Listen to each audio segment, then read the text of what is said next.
Jikobuken. Accident properties. Homes with histories. A Jikobuken is a property where the former occupant died of unnatural causes, such as suicide, murder, fire, or neglect. The word is comprised of the characters for accident, jiko, and property, buken.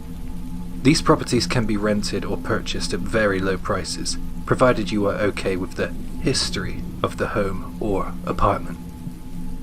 There are a growing number of individuals and companies that specialize in purchasing these stigmatized properties at huge discounts, and either renting them out or reselling them in the future.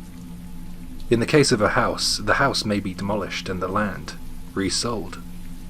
Under the real estate transaction law, the real estate license holder has a legal obligation to inform the tenant or buyer of any known unnatural deaths that occurred in the property.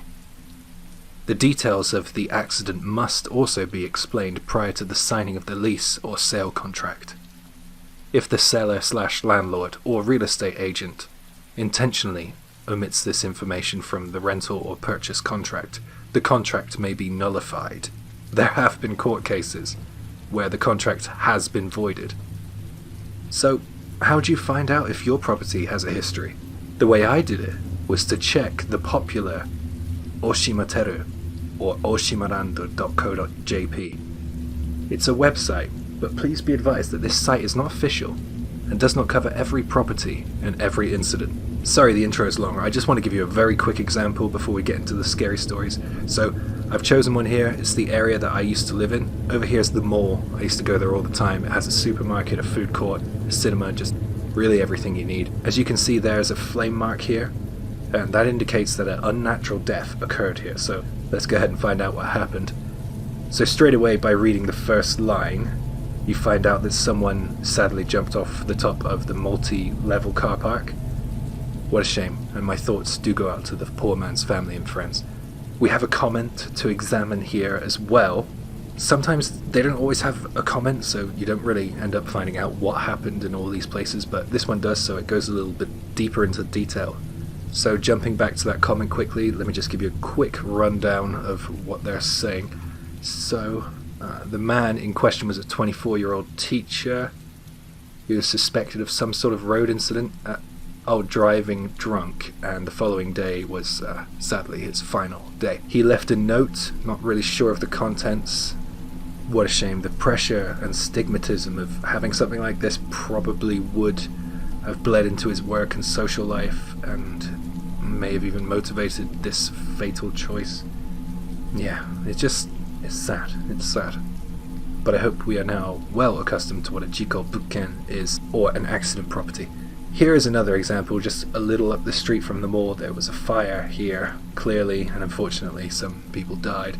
And therefore, this area, this plot of land, does now have a history. So anyway, so sorry, such a long intro. I must be boring your brains out. Let's go ahead and dive into 5 allegedly true, disturbing homes with history, aka jikobuken, aka accident property stories. Long intro. As a short warning, the first one's pretty disturbing. Please drop a like, share, a comment, and when you hear the bell, hit the bell and subscribe. This happened when I was in university. My university wasn't in the same town or state that I lived in, so I couldn't commute. I wasn't exactly rich either, so I began the difficult hunt for a cheap apartment. I went to view an apartment which was in my price range. I was really hoping to get it, because I couldn't find anything else quite as cheap as that apartment in that area. I felt like I was onto a winner. I was a little apprehensive, but it was the only place I could afford. When I was shown the apartment, it was, as described, pretty old and dingy. Not amazing, but not terrible. One thing I noticed that was strange was that the bathroom door seemed new. Its paint wasn't as faded as the rest of the paint in the apartment. I asked the landlord about it, and he said that they had to change the door because sometimes it got stuck and it wouldn't open. Fair enough, I thought. The first 3 months flew by without incident. and I was enjoying my own space. That all ended when one night I woke up in the dead of night to hear a scratching sound. I went to go and check for the cause of that sound. I turned on the light and I got out of bed, but then the scratching suddenly stopped. That spooked me a bit, but since it stopped and I was tired, I just ignored it, turned out the light and went back to bed. The next day I was watching TV in the afternoon, and I heard the scratching again. I pressed the mute button and waited. There was the scratching again. I stomped on the floor and the scratching stopped. It sounded like it could be cockroaches or some bug. Thinking back on it, I realized how wrong I was. It was a very strange sound. I heard that noise every day from then on. It was never at the same time. The scratching came in random intervals. I started to spend more and more time out of my apartment because of this. I guessed that those noises were probably still occurring even when there was no one home. One night, when I was in the apartment, the noise was so awful it really got to me. It woke me up in the middle of the night. Another sound began to accompany the scratching sound. It was a gurgling. Whatever was making it seemed to be either frightened or stressed. I got out of bed and began to search for the cause of these creepy noises. Something deep down told me to leave it and go in search of it in the morning. I was now more than a bit freaked out. When morning came the next day, I got up as usual and I started watching TV. I know, I was a hard-working student, as you can tell, huh? I was thinking at this point that I had an infestation in my apartment. I heard the noise and I shot to my feet. It was coming from the bathroom. It was like something was scratching at the bathroom door. I banged on the door hoping it would stop, like the stomp had stopped it before, but this time I was wrong. I knocked on the door, and then the scratching changed to a scuffling kind of tapping. I smacked my palm on the door and it didn't stop. The tapping continued. I didn't like it at all. The tapping grew louder, to a banging sound. The thudding on the inside of the door was making the door swell with impact and vibrating through the floor. I knew that it wasn't any infestation. I knew that there was no one on the other side of that door too. Usually there was no one in the apartment building during the day except me and the landlord. I stood there frozen. I was worried that the landlord was going to come up to my apartment and shout at me for the noise. And then it suddenly stopped abruptly. I had to check. I didn't want to, but I needed to know if there was someone there. I opened the door as slowly as I could. I was bracing myself for whatever was going to happen next. I saw long scratches and dents on the other side of the door. I was really scared, and I couldn't stand being alone in my apartment, so I headed down to the landlord's apartment, and when he answered the door, I blurted out what had just happened. He didn't seem that fazed, and the reason for this was revealed. It was as if he had heard my story time and time again. He followed me upstairs so I could show him the scratches. He sighed, and then told me about a former resident. According to the landlord, there was a woman who tried to take her own life by using a poisonous gas in the bathroom. Apparently, during her attempt, she changed her mind and tried to get out of the bathroom. Like the landlord explained at the start of this story, the old bathroom door sometimes didn't open and it got stuck.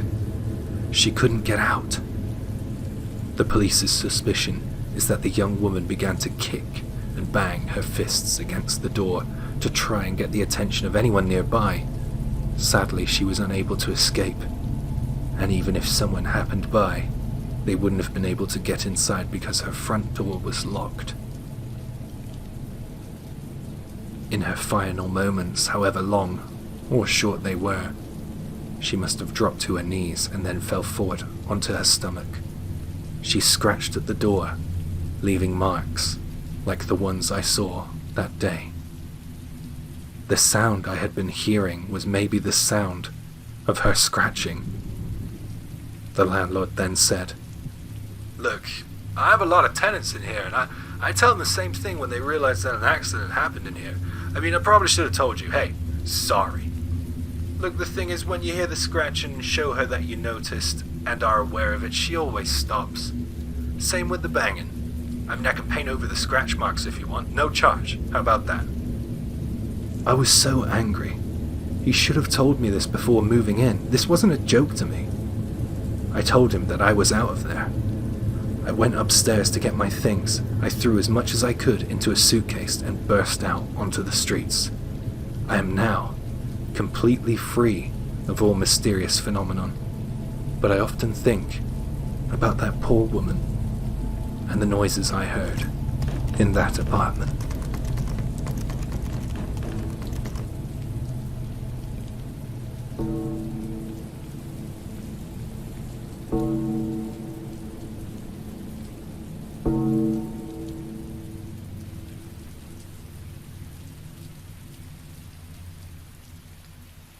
I'm a real estate agent. I work in Shinjuku, in Tokyo. So we have lots of different clients, models, actors, idols, foreigners, and people who work in different areas of nightlife, entertainment, if you will. I think it wouldn't be an exaggeration to say that I have probably rented to a few criminals, white-collar crime, yakuza, drug dealers, those sorts of things. We have had celebrities come in too, so it's not all bad. Someone really famous, actually. Since we have so many different kinds of people, sometimes we get exciting properties. It's chaos. We have a lot of properties where accidents happened, jikobuken. There are a few I could speak about, but there is one in particular I want to tell you about. It's an apartment block known to be linked with some illegal activities.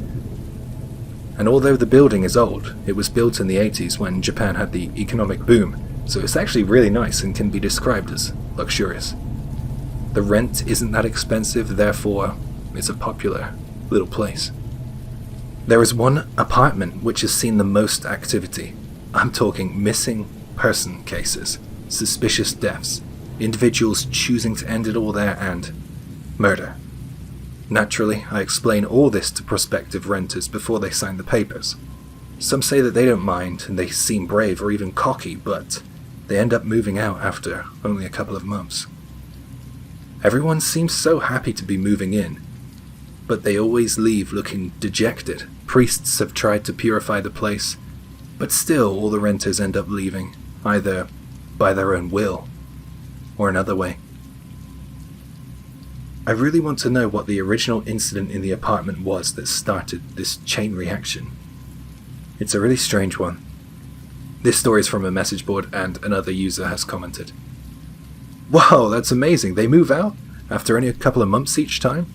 Is the reason for the high turnover of residents because of the type of person the accident properties attract? You said yourself that you've dealt with some crime and things like that, so maybe people just need somewhere cheap to live short term. I wonder what the owner of the apartment is like. Maybe he's okay with crime or even involved in it. Also, what company is in charge of building management? Same question to them, I guess. Sorry to ask so much. I like talking about real estate. If you can tell me more about the paranormal incidences which have happened there, that would be great." Then the original poster responded. "So my company acts as the brokerage agency of properties owned by other companies, etc. I guess that my company acts as a mediator between the clients and the brokerage agency. So like I said at the beginning, we always tell prospective renters about the apartment's history. The apartment I mentioned with the missing person cases, suspicious deaths, and all the other dark stuff is a popular property because of its cheap price and location. Whenever it goes on the market, it gets snatched up. Look, I am sure that there is a whole host of reasons why people leave properties quickly, but no other property I look after has had the same levels of turnover as that one. That apartment is trouble. Other apartments in the same building don't have nearly as high turnover. Anyway, the apartment is in the Okubo area, and we have another apartment in Higashi Shinjuku. And in that apartment, tenants often report sightings of ghosts. We've also had the police called out to that one, with the same residents reporting a suspicious person hanging around the apartment. For the minor incidences, before the police are called, we are usually called. and I've had a lot of complaints about these two apartments. I haven't ever seen a ghost, and I try to keep a level head, but when I was in that apartment, the one I spoke about first, I got the chills and the impression that something didn't want me there. The owner of that building has had it blessed about 3 times now, and it just seems to be a waste of his money to me, but he keeps on trying.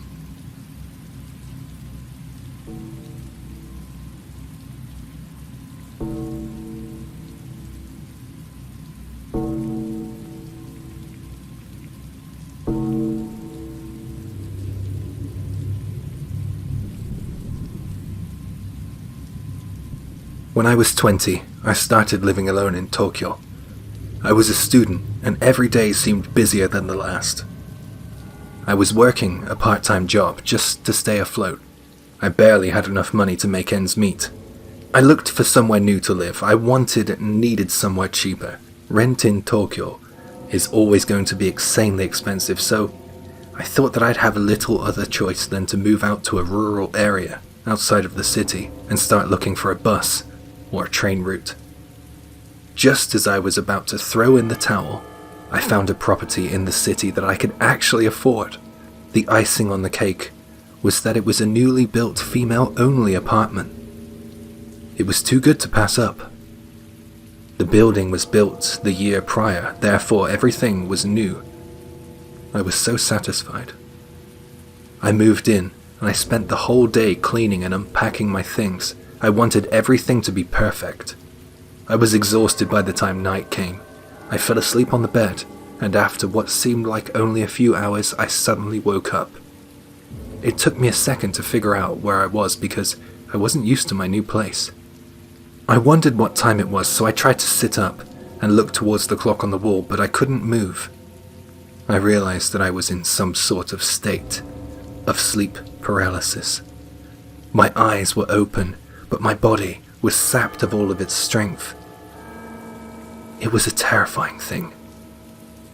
I couldn't do anything except stare at the ceiling. I heard a moaning sound. I thought that it was just some dream at first, yet the sound persisted.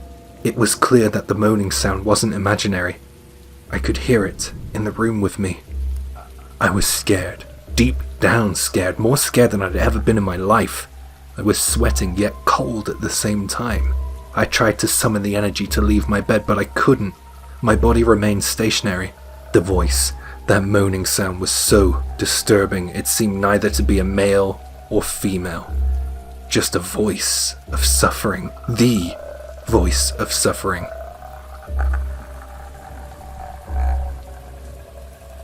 I don't know what happened. I woke up, and it was morning. I suddenly realized that I couldn't hear the moaning anymore. I had never had a paranormal experience in my life before, and I never believed in ghosts until that night. I am now convinced of their existence. But that wasn't the last of my experiences with sleep paralysis. It wasn't every day, but now and then, when sleep paralysis came for me, I would always hear the voice of suffering. I kept living there. I couldn't afford anything else. I spoke to a friend on the phone about my experience, and I expected to be laughed at, but she was quite understanding and helped me to try and figure the whole thing out. Anyway, during our conversation, she said something that struck me. "It's a newly built apartment. How is that an accident property?" I didn't know the answer to that question, and I certainly wasn't warned by the realtor when I was signing the papers. I thought that I should try and find out what used to be there before the apartments were built. And what I found shocked me. Before the apartments were built, there was a parking lot for several years, and before that, there was a hospice that specialized in end-of-life care. The hospice lost its funding and was demolished when an internal scandal was discovered. The patients were apparently, quickly and forcefully evicted. Some of them without the money or family to return to, leaving them homeless with no care. I'm sure that many of the patients had nowhere to go after this, so they may have stayed within the area, because it's all they knew. After learning about this, I was moved, and thankfully, I didn't suffer from sleep paralysis again, but on occasion I heard that voice, that dreadful lost moaning sound, that voice of suffering. I still think that there are more facts to be discovered about this place. I would like to know more about that scandal too. There is a certain sadness which seems to linger around the building. I haven't had the courage to ask the neighbors if they experienced what I had, but their faces sometimes say more than words could.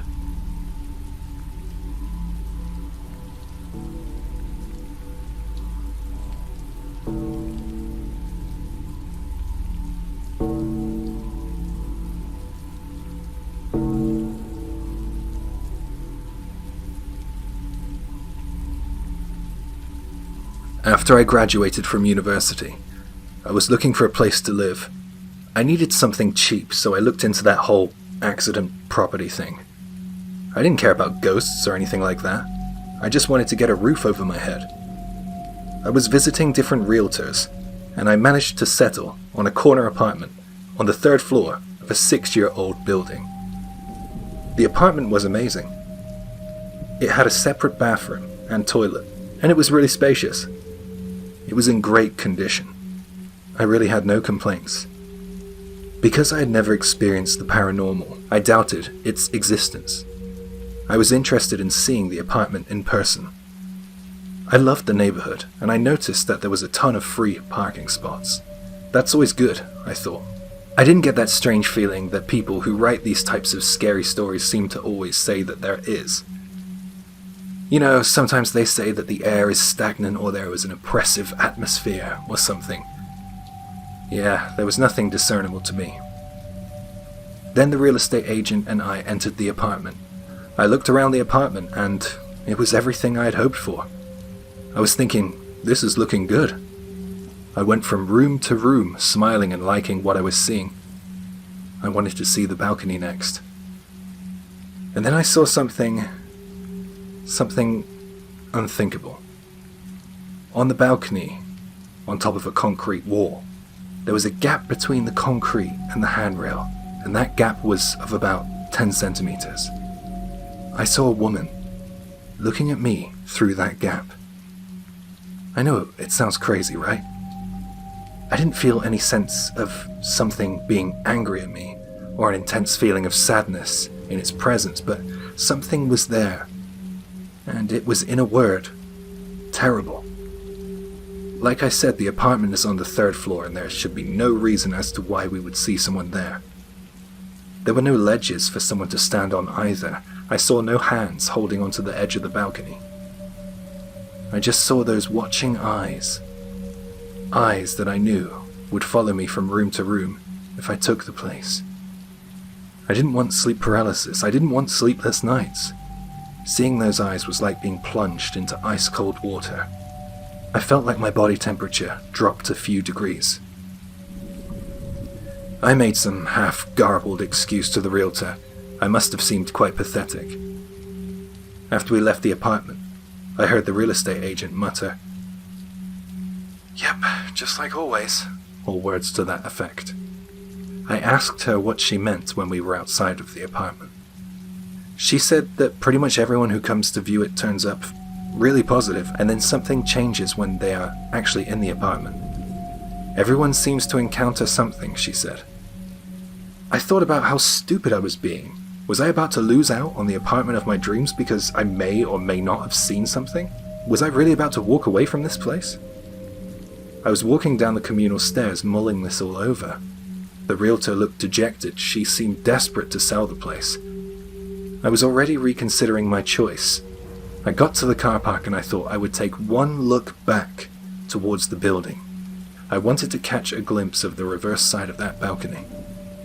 I looked up and I saw that there was a woman peeping over the balcony, peering down at me. It was awful.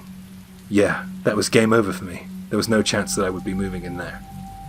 I haven't had a single paranormal experience since, but sometimes I dream about those eyes. Sometime after, for one reason or another, I had to go near that place. You know, like running errands, etc. I saw that they were tearing the place down, and I was glad. It's a vacant lot now. Maybe the prospective buyers of that land are put off by the same reason that I was. I hope it stays a vacant lot, because there's definitely something there.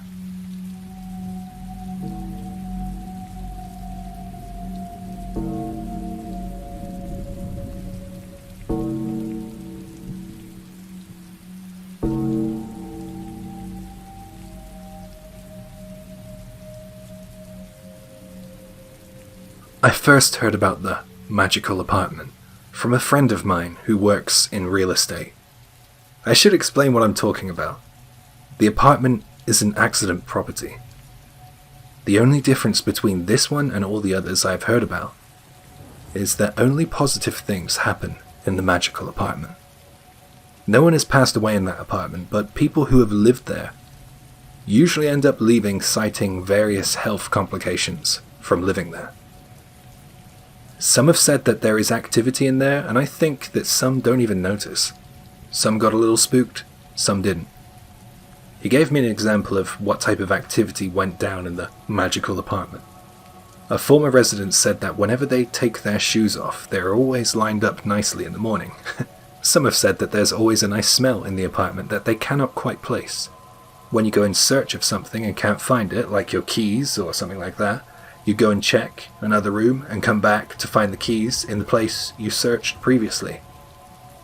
These are all trivial events, and we cannot rely on this as proof of the paranormal, of course. It could just be the residents misremembering things, couldn't it? One resident went as far as saying that it was the work of fairies. So, the magical apartment became quite a talking point to those in the know. Those people want it as soon as it comes up, and there is usually a scramble to get that apartment. There are actual websites dedicated to finding apartments with nice spirits. Some people have been waiting for an apartment like that for years. It was surprising. I didn't know this subculture existed. My friend said that the people who live there wake up each day with a sense of joy, wondering what will happen next. I wanted to live like that. I began to get a bit jealous, actually. I wondered if such a place could ever exist. A couple of months or so went by, and my friend said that he had now acquired an apartment like that. I wanted to see the place for myself, so I headed over to his area. It seemed nice. Nothing out of the ordinary, though. Well, that's what I thought until I needed to use the bathroom. The water was already running in the bathroom sink, as if someone had turned it on in anticipation of my arrival. It didn't creep me out, I just thought it was odd. Hey, next time I find a place like this, I'll let you know first and we'll get you in there, my friend said. I felt that something was off in there though. Something made my skin crawl that I couldn't quite put my finger on. It made me doubt if I ever wanted to live in such a place. After I visited my friend, I didn't hear from him or see him again for a while. Every time I tried to do something with him, he always had a reason not to meet me. At the time, I guessed that he had just got a girlfriend or something. It turns out that that was the truth. I guessed that he would be leaving the magical apartment since it was only big enough for one person, really. He said that there was no way he would leave it. It seemed like he was prioritizing it over his girlfriend and many other things. She had a bigger place in a more modern building, but he wouldn't leave. He said that once you move in, you never want to leave. He said he wouldn't leave unless there were unavoidable circumstances. I went to visit him to kind of perform a welfare check. He didn't seem himself at all. It took him ages to come to the door, and when he did, he kept the chain on. His skin looked grey. It looked like he hadn't slept and was drained of energy. I asked him if he was okay and broached the subject about moving, for him and for me. He burst out laughing in my face. "I'm gonna live in here until I die," he said. He looked awfully pale, and his teeth looked terrible. The image of an insect being trapped by a carnivorous plant and slowly sucked of life came to mind. That insect lured in by the aroma of something sweet, never to realize that something much darker was at play. No, I don't ever want to live in a magical apartment.